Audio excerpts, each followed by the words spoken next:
Once upon a ramen bowl in Tokyo. It all began in a cozy izakaya tucked away in the alleys of Shibuya, the kind of place where the air smells like grilled yakitori, hearts open with each sip of sake, and the owner's cat freely roams between tables. That's where Haruto Takeda, a smooth-talking Japanese jazz saxophonist, met Claire Matthews, a spirited, half-French, half-Scottish language teacher with a passion for manga and karaoke. Claire had just moved to Tokyo to escape the drama of London dating. Haruto was nursing a broken heart after his last girlfriend left him for a flamenco guitarist who only wore sandals, even in winter. Sparks flew when Claire belted out a pitch-perfect rendition of Bohemian Rhapsody, while Haruto accompanied her on sax. The entire bar clapped. The cat purred. And just like that, love and a little bit of mischief was in the air. Love, bento boxes, and a baby. Their romance blossomed like cherry blossoms in April. They were opposites, yes. Claire was chaotic, emotional, and obsessed with labeling everything in Japanese using neon post-it notes. Haruto was calm, introverted, and allergic to organization. Yet their love worked. They spent weekends exploring onsen towns, trying bizarre vending machine items, raw horse meat in a can, anyone, and bonding over late-night anime marathons.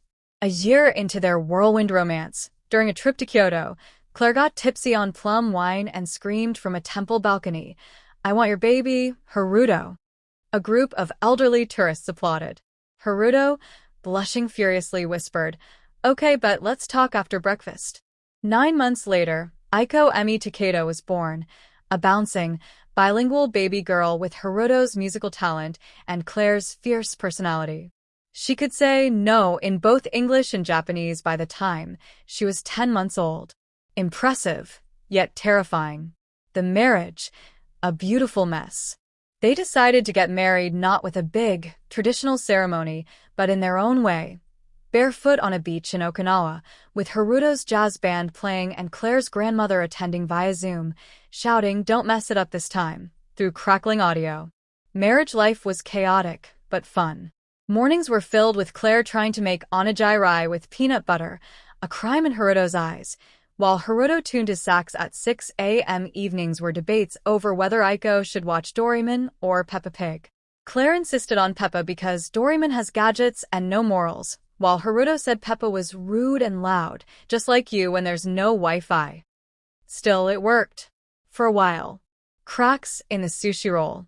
As Aiko turned 3, life got weird. Claire started a YouTube channel called Gaijin Mama in Tokyo, where she ranted about everything from getting stared at in supermarkets to why she thought Japanese toilets were better parents than most humans. Haruto, on the other hand, started taking longer gigs abroad, New York, Paris, Seoul. The distance grew, and not just physically. They began arguing over small things. Who left the rice cooker on, who forgot to buy diapers, who used Haruto's fancy miso paste for French miso soup, which was just miso and butter, Claire's invention. Aiko, now 4, once told her preschool teacher, "My parents love each other, but only when I'm asleep or at grandma's." The teacher gave Claire a very concerned phone call. Sushi splitting and sobbing. It wasn't one fight. It was a series of moments, like tiny drops of soy sauce soaking slowly into a rice cracker until it crumbles. One day, Claire came home to find Haruto had labeled all his jazz vinyls "Do Not Touch," even the ones they bought together. Claire retaliated by changing their Wi-Fi name to "Haruto is the Worst." He renamed it back to "Claire Snores Loud." It escalated to silent treatments, passive-aggressive bento box messages. "This miso is as cold as your heart." And finally, the dreaded, "We need to talk." The divorce was oddly smooth by Japanese standards. They agreed on joint custody. Aiko would spend weekdays with Haruto, whose mother was thrilled to play full-time grandma, and weekends with Claire, who'd moved into a quirky apartment above a cat cafe. Claire tried dating again once. She ended up with a guy who thought single mom meant she was desperate for attention. She left him mid-date and took the sushi with her. Haruto tried too. A fan of his music asked him out. But when she said, "Your ex is so dramatic online, I love it," he knew the date was over before dessert. Co-parenting shenanigans. Despite the divorce, Haruto and Claire were determined to raise Aiko in harmony. Sort of. Every handoff felt like a hostage exchange. Claire would hand Aiko over with a folder labeled Weekend Notes.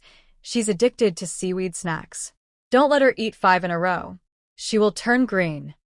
Haruto responded with his own spreadsheet. Meal chart, music practice log, and emotional status updates. They communicated mainly through sticky notes and parenting apps.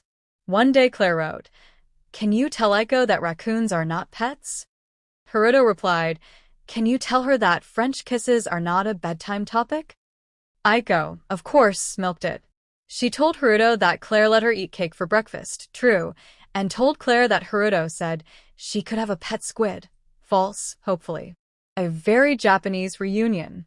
3 years after the divorce, something strange started to happen. Claire and Haruto stopped fighting. Instead, they began texting about parenting, music, and life. Claire's YouTube blew up. Haruto played sax in one of her videos as a joke. It went viral. Jazz Dad and Gaijin Mama was suddenly a thing. One summer, during the Obon festival, they took Aiko to Haruto's family shrine. Dressed in yukata, eating grilled corn and catching goldfish, Claire watched Haruto dance awkwardly in a summer parade and laughed so hard she cried. That night, they drank sake on a balcony, watching fireworks. Claire looked at him and said, "We were terrible at being married. But maybe we're good at this, whatever this is." Haruto smiled. "We're a duet, not a ballad. More like jazz, messy, unpredictable, but it works." Love, Japan style. So, are they back together? Nope. Not officially. But they co-parent like champions. They make videos, travel sometimes together for Aiko's sake, and even wrote a children's book called My Mom and Dad Live Apart But Love Me Together. It's been translated into 12 languages and features a raccoon named Larry, a tribute to Aiko's obsession. They still argue, but now it ends with laughter and shared sushi. Because in the end, love doesn't always mean staying together. Sometimes it means letting go with grace, laughing at the chaos, and dancing, badly, in the rain during Tokyo's typhoon season.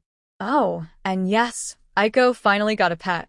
Not a squid, thank heavens, but a fat, spoiled Shiba Inu named Jazz.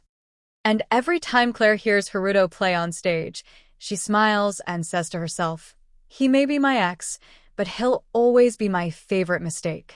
Their social media presence is another reason they dominate YouTube.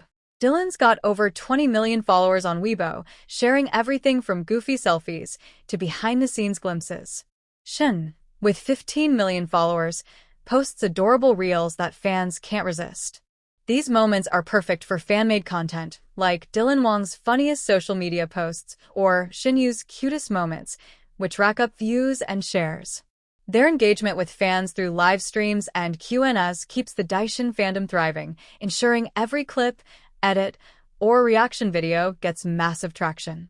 Let's keep the Meteor Garden love going with another unforgettable moment, the rooftop showdown between Daoming's C and Shankai. Dylan Wang's C is all fire and passion, confronting Shankai about her feelings in a scene that's equal parts intense and tender. Shen Yue's Shankai holds her ground, her eyes sparkling with defiance and vulnerability. The way Dylan towers over Shen, yet softens at her words, is pure chemistry gold. YouTube clips titled, "Daishin Rooftop Scene That Gave Us Chills" are blowing up, with fans obsessing over every glance and gesture. This moment's perfect for reaction videos, as viewers can't resist analyzing the push and pull dynamic that makes Daishin iconic. The Daishin fandom is a YouTube powerhouse. Fans flood comment sections with theories about their off-screen bond, fueled by adorable Weibo posts and the in-season 2 clips where Dylan and Shen tease each other like old friends. Fan edits pairing their Meteor Garden scenes with trending songs or heart-shaped filters are everywhere, driving millions of impressions. Want to go viral? Post a video called "Why Daishin is Still Our OTP in 2025" and watch the clicks roll in. So, why are Dylan Wang and Shen Yue the ultimate YouTube goldmine? It's simple. Their Meteor Garden scenes, like the rain confession, Canada bed moment, beach kiss, and rooftop showdown, are emotional, visually stunning, and endlessly rewatchable. Their real-life chemistry adds a layer of authenticity